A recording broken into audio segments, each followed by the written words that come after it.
Welcome to Pushing Up Lilies. I'm your host, Julie Mattson. Pushing Up Lilies is a weekly true crime podcast with spine-tingling, unusual, and terrifyingly true stories from my perspective as a forensic death investigator and a sexual assault nurse examiner. Do I have some stories for you? Are you ready? Hey guys, we're back here for another week of Pushing Up Lilies. It has been a super busy week at the medical examiner's office. Days and nights have been slammed. I don't know what's going on. School has started and everyone has lost their mind. We have highs and lows during certain times of the year. We had some decomps the last couple of weeks and not so many this past week. This past week, though, have been a lot of people found at home by their family. Not as many decomps, a lot of hospices, which we always get. One of the stories that happened this past week, I thought it was so strange because we get calls from our dispatch, and all they know is what the police tell them when their call originally comes in, or they'll hear, of course, the 911 call. I had a call. And the dispatcher called and said, I have a drowning. So not unusual. The weather in Texas is still warm. A lot of people are still at the lake and swimming in pools, and it wouldn't be abnormal for us to have a drowning this time of year. We've had some recently, sometimes more than one a day. We prepare ourselves. Okay, this is a drowning. I'm probably going to have to go. I mean, chances are slim that it's anything but a drowning since I've already been given that information. So I'm expecting to call the officer and hear about a child that fell in a pool or something, some catastrophic drowning case.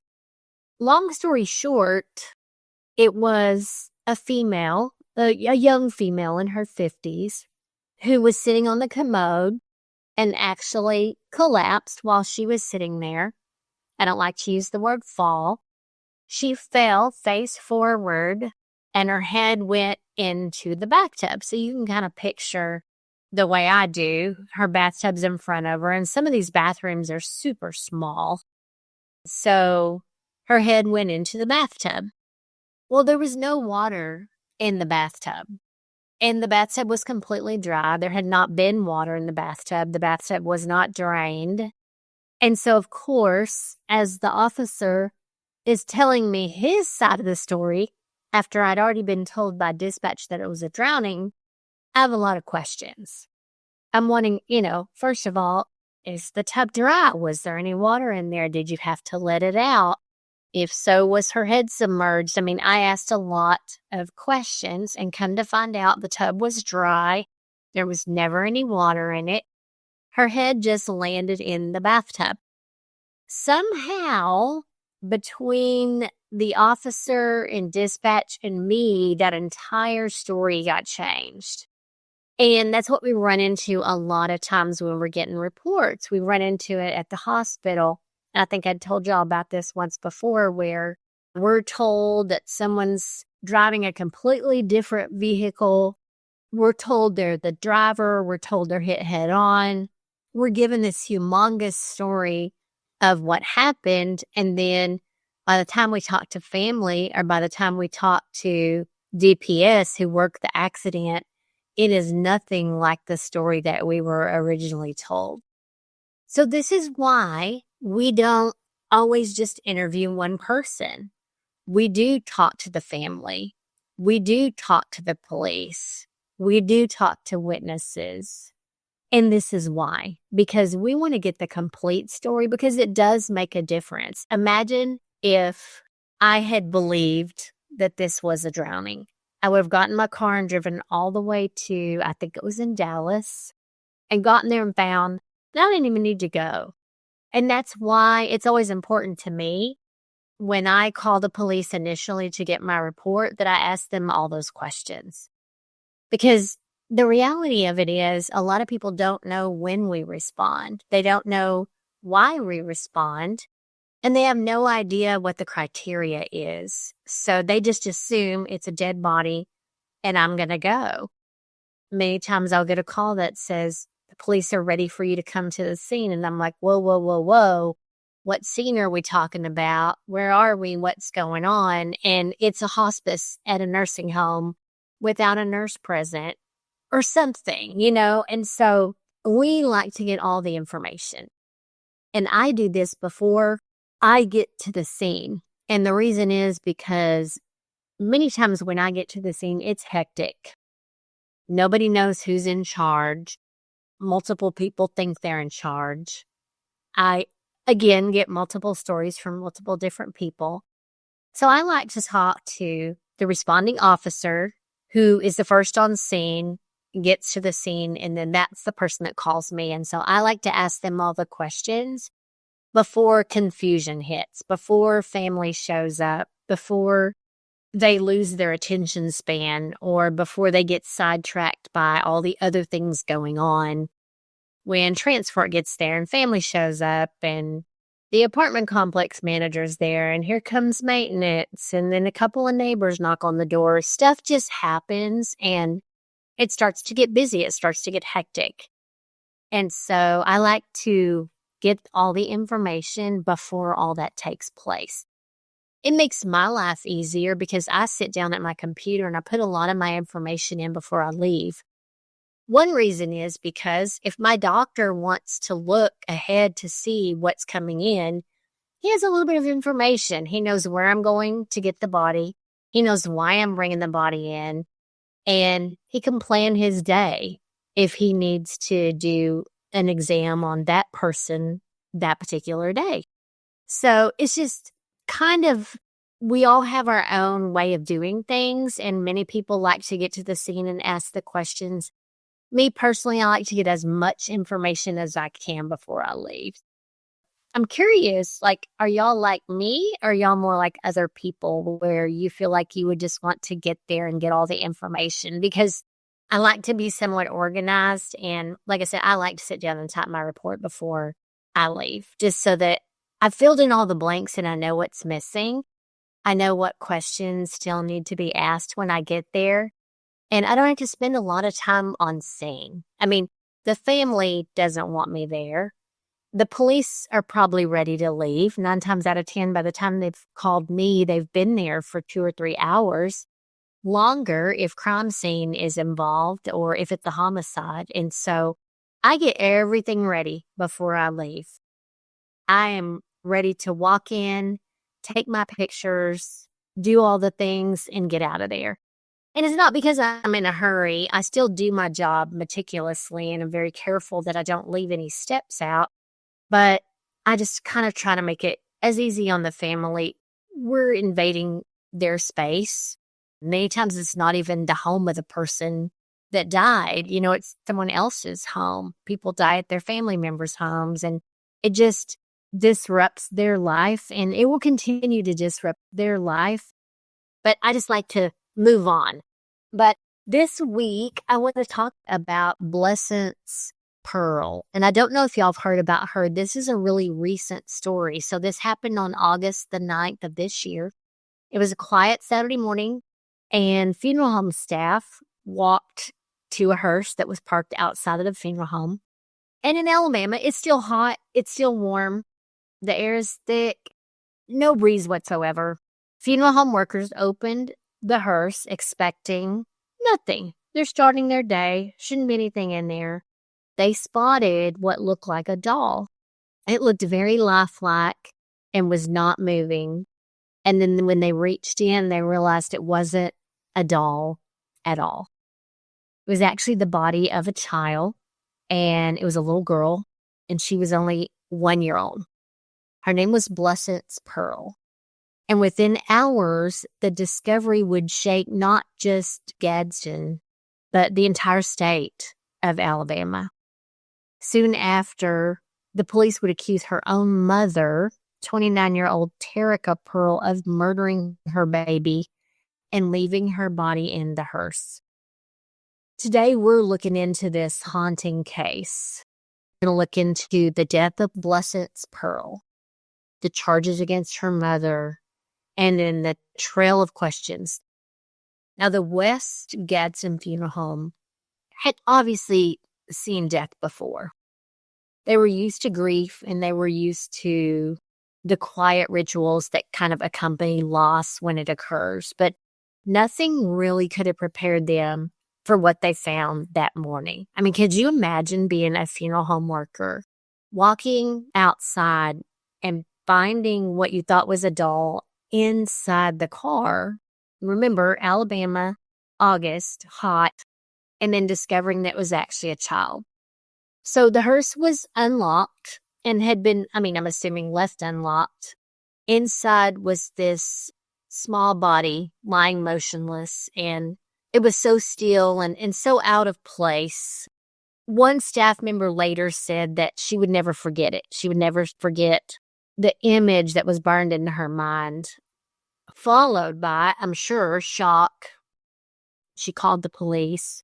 And investigators, of course, arrived, and as they do in every crime scene, they closed off the funeral home and began piecing together how this little girl could end up in the back of a hearse. We've had cases, and I'm sure y'all have heard of them, where children are playing and they'll climb into a hot car and the door will close behind them and they can't get out. Different things like that. Of course, trying to figure out how she got in there and what exactly happened. So at 11:45 that morning, Gadsden police confirmed that the body of Blessence Pearl had been found. Detectives, of course, and we've all talked about cameras multiple times, but they're going to look for surveillance cameras in the area to find a lead, because there's bound to be a camera somewhere around this funeral home, if not on the funeral home, that can pick up what happened.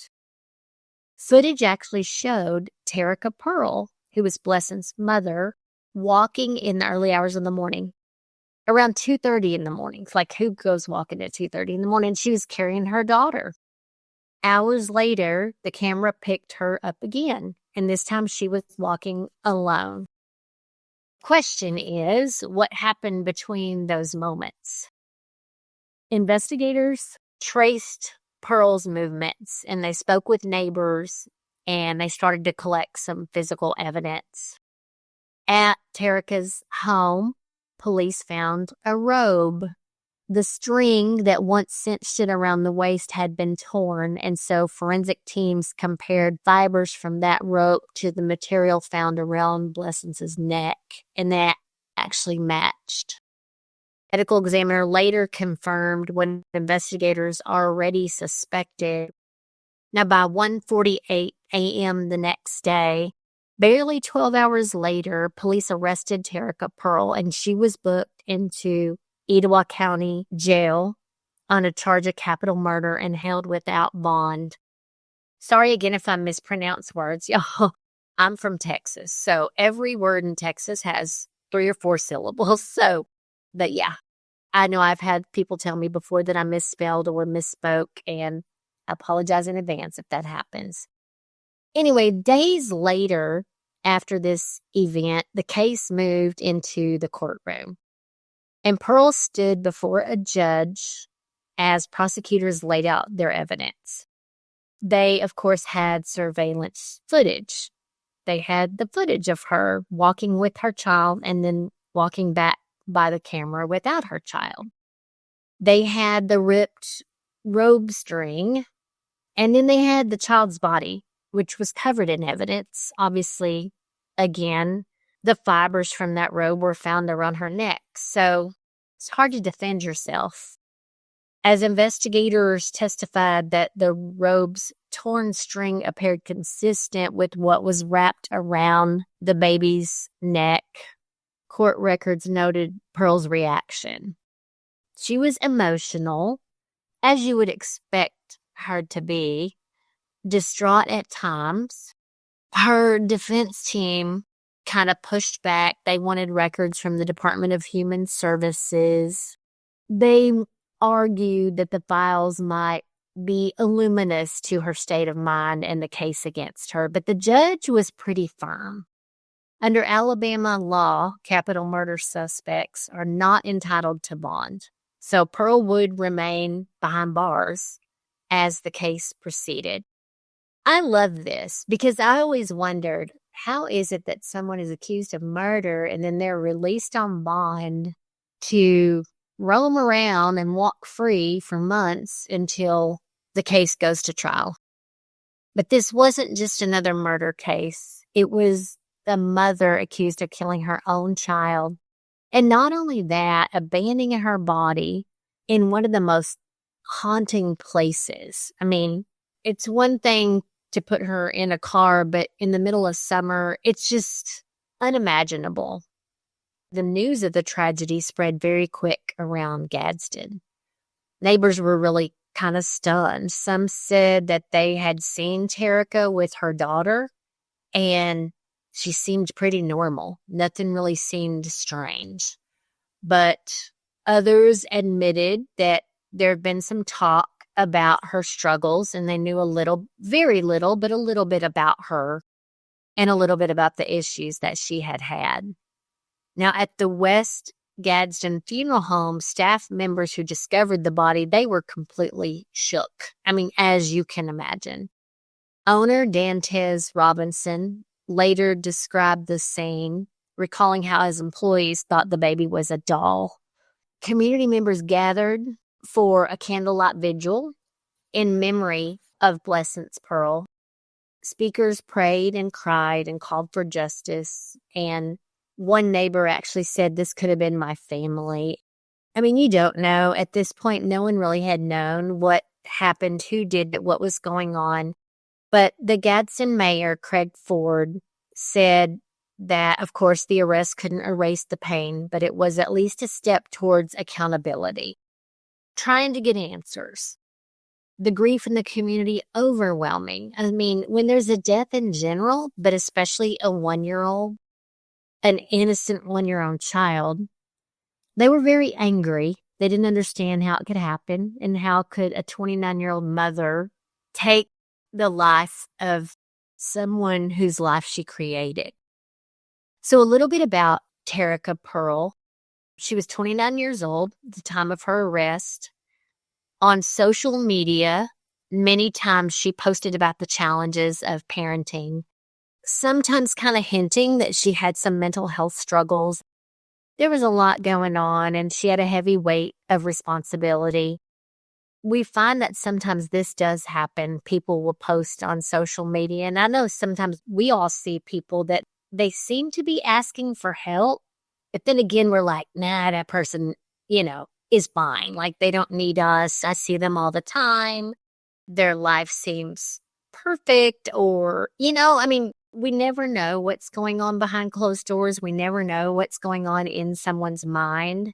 And many times we will see TikTok posts, Facebook posts, Instagram posts, and people will make comments like that, and we don't always pay attention, I think. Court filings revealed very little on Terica Pearl. We know very little about her background. But her defense team's push for child welfare records suggests that there may be a history with state agencies. Friends described Terica as quiet and sometimes withdrawn. Neighbors said that, again, she seemed like any other young mother. I mean, they all have their struggles. Sometimes they said she seemed stressed, and all young mothers are stressed. So you wouldn't really think that it was something that they couldn't handle. As of now, prosecutors maintain that the evidence is pretty clear that she strangled her daughter with a rope string and then left her body in the hearse. This raises a lot of really hard questions about society and family and mental health, and about the systems that are actually designed to protect children. If Pearl had been struggling, if the mom was struggling, were there warning signs? Obviously, she had posted something on social media about being stressed, and could there have been an intervention? Is there something that someone could have done or someone could have said that would have prevented this from happening? Of course, the details are still unfolding, but the weight of parenthood and the devastating ripple effects of violence within a family, those things are clear. So this baby's life was tragically cut short. Could you imagine, just a year old? But as her case moves towards the courts, the community, everyone's listening. Everyone's left with grief and anger and all kinds of questions and are kind of curious, when is she going to go to trial? Tragically Pearl had a preliminary hearing on Friday, August the 22nd. So that was just 4 days ago in Gadsden, Alabama, regarding this capital murder charge. As of today, the next court date has not been publicly announced. Again, she is charged with capital murder. She was arrested on August the 10th, so the day after the body was found. Prosecutors did present evidence, including this surveillance video, and with the preliminary hearing concluded, the case is now going to proceed through the court system. Again, we don't know a specific date for her next appearance, but I will try to keep up with that and keep y'all informed because this story, I don't know, it's so gruesome to think that this mom would do this to her child, put her in a hearse. Not only that, but no worries whatsoever about what she is doing to the people who are actually going to find her. No concerns at all for the people who are left with that vivid image in their mind. And yeah, they do work at a funeral home, but still, it's not something that you would expect to see.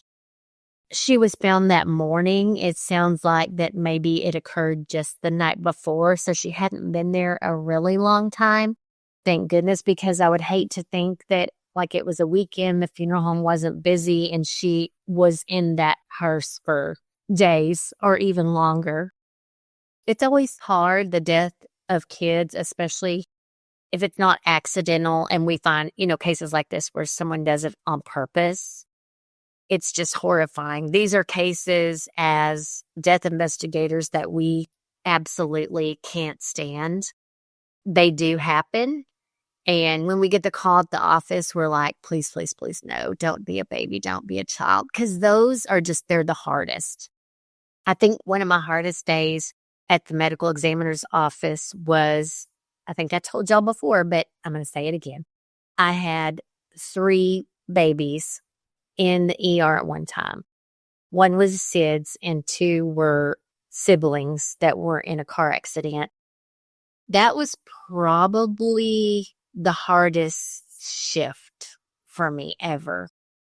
It's difficult because of their age and they had so much to live for and potentially a great life, but that it was just snuffed away and they were all, now 1 was SIDS, again, that was completely natural and something that we can't prevent. It happens, unfortunately, frequently, but the car accident was children not buckled into the car seat.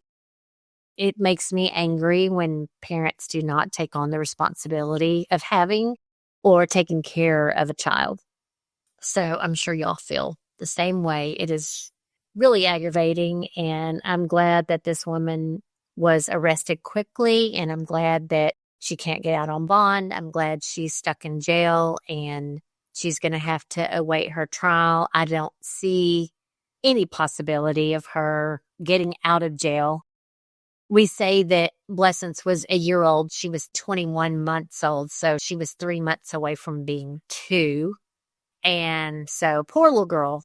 I hate these stories, but again, I want to cover them because these are things that are going on in the world. I didn't know if y'all had ever heard of them.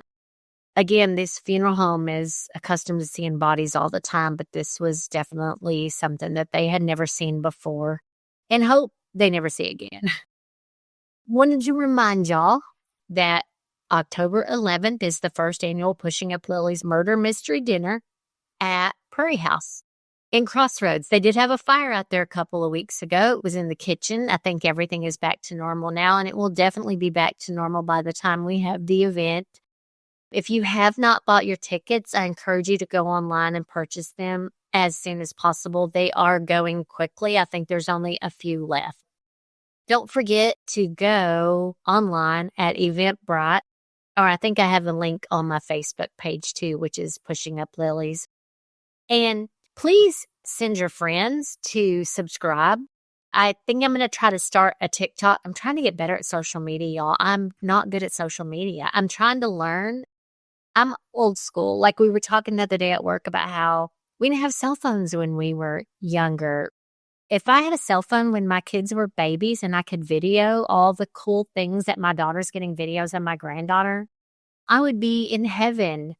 All my stuff is literally on VHS, which is terrible because you can't even get a VCR now to watch them.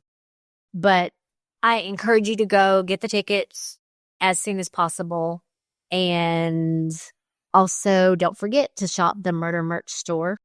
I'll be adding some new items since I started the booth up at McCart Street Mercantile here in Crum. I have some things in the storefront that you can purchase that I'll also be adding to the website. So anyway, I hope y'all are having a great week, and I will talk to y'all soon. Take care. Bye. Thank you so much for joining me today on Pushing Up Lilies. If you like this podcast and would like to share with others, please do me a quick favor and leave a review on Apple Podcast. This helps to make the podcast more visible to the public. Thanks again for spending your time with me, and be sure to visit me at pushinguplilies.com for merchandise and past episodes.